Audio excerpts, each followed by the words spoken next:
Have you ever felt left out, or that you're not as good as other people, or that there's the important people and then there's you? I used to feel like that. Let me introduce myself. I'm Andrew. I'm one of the disciples of Jesus. In fact, I was the first disciple or the first fisherman that Jesus called to be his disciple.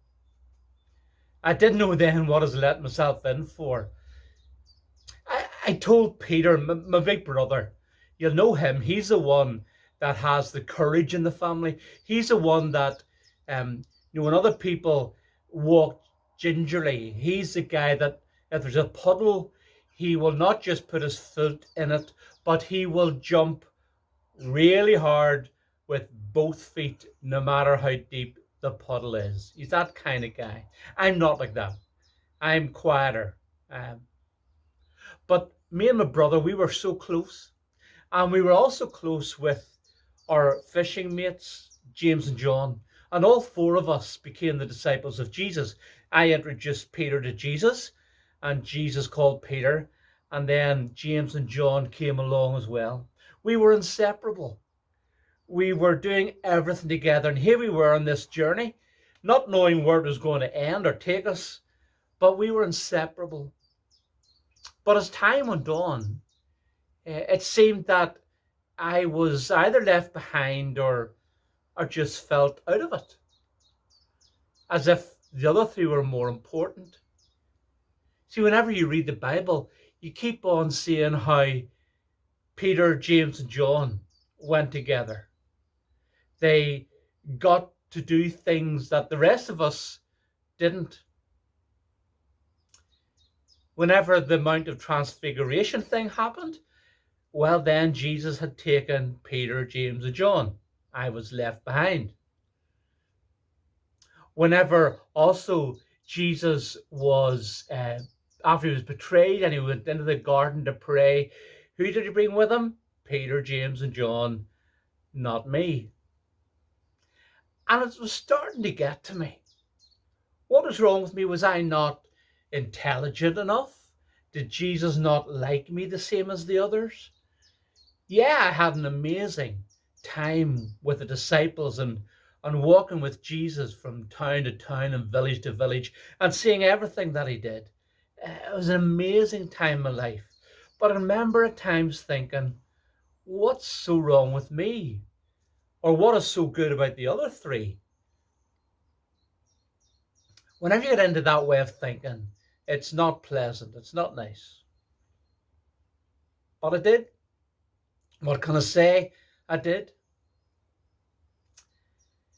I don't think Jesus really did it deliberately, but I felt like I was left behind, or not as important, or not as worthwhile as the others.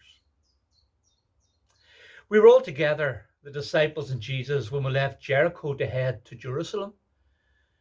And we chatted as we always did on the way. And then as we approached the two villages just outside Jerusalem, Jesus sent two of the disciples off to the next village.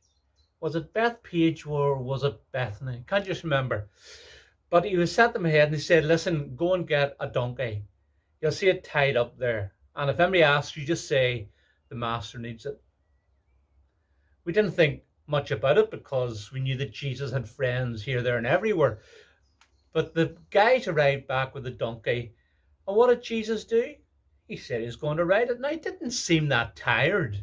And I know there's a hill going to Jerusalem, but we put our cloaks on because there was no blanket on the donkey. And he sat on it and off it went, up and down the hills and through the valleys. And we saw such amazing things. But things got a bit wacky. People started to come along the route that we were going to walk. And whether they saw us putting our cloaks in the donkey, they started to take off their cloaks and put them down the ground, almost to make a kind of carpet for this donkey to walk over with Jesus on it. And not only that, they got branches, big palm branches, started to wave them. It was a kind of a festival feel. And they were shouting and celebrating, and they used the Bible, verses in the Bible, in order for them to celebrate Jesus coming to Jerusalem. And they called him names. They shouted, Hosanna. They shouted, Blessed is he who comes in the name of the Lord. Amazing. And I was all part of that, the same as the other disciples. Just absolutely amazing. But still, at times, I felt left out or I didn't matter. One of the things that Jesus did after we arrived in Jerusalem was that he went every day to the temple. And in the temple, he taught. He taught things that we never really had heard from our church leaders. But the church leaders didn't like it, especially the Pharisees. They were really angry whenever Jesus spoke. And yet what he said made sense to most people and got us all excited.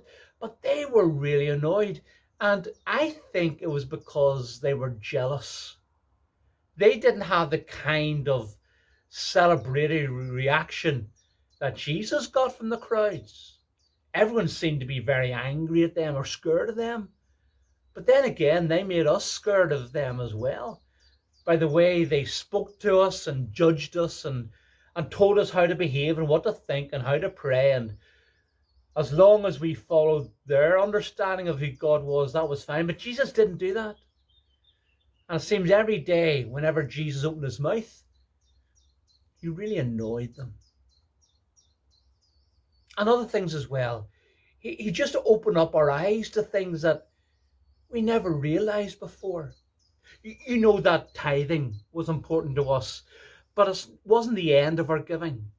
Tithing was just the base level almost. And then we were encouraged to give more to the work of God.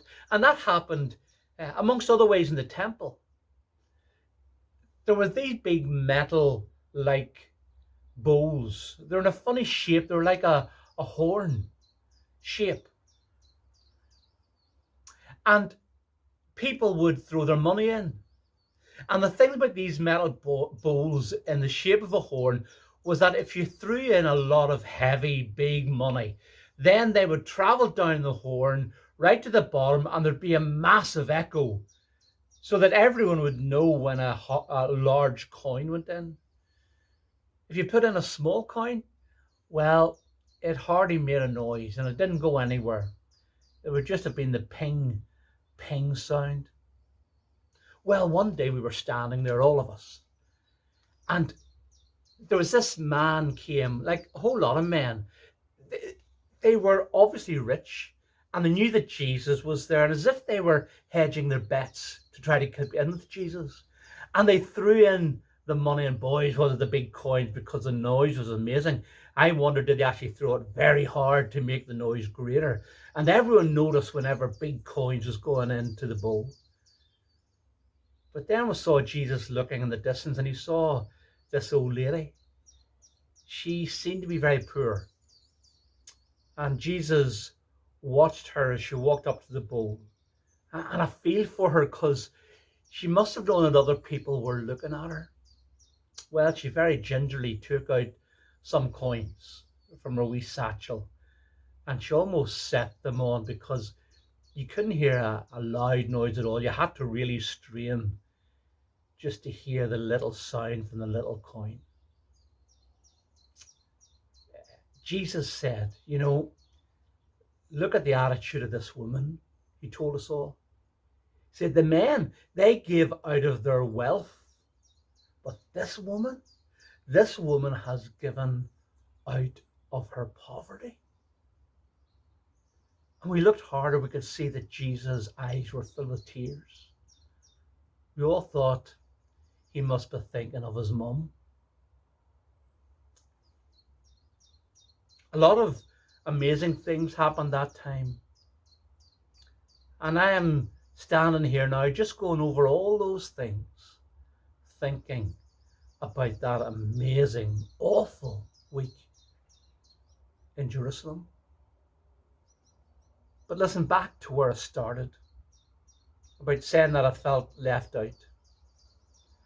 And I've often thought about that. Peter was my brother. We grew up together, and yet he was always either pushed to the front or he just walked to the front, but people treated him as the leader, the important one.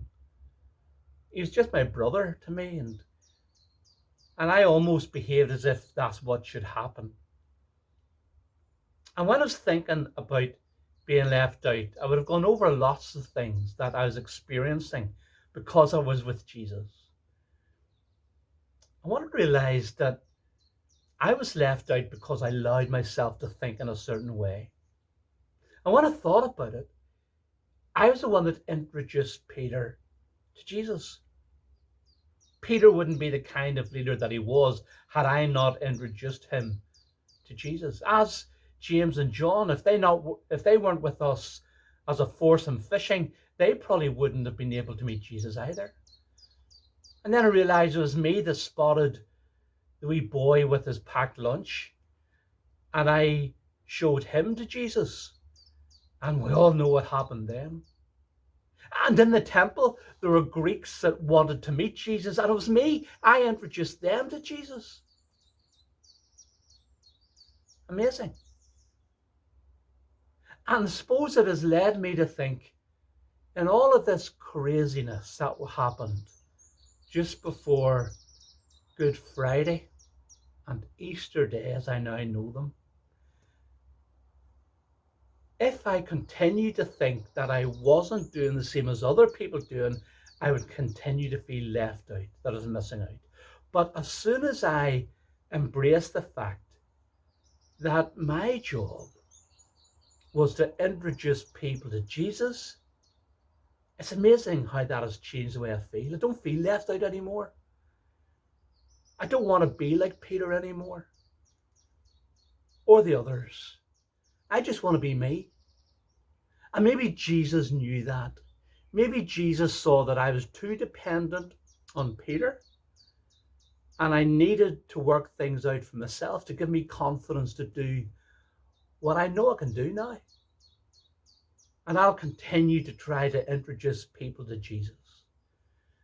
I'm not less popular than Peter.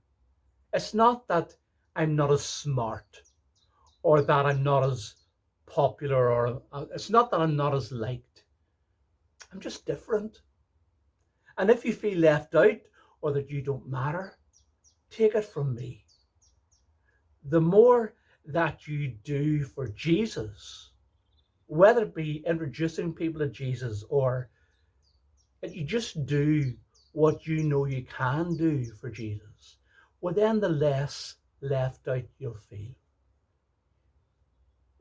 We don't have people who are more important than others.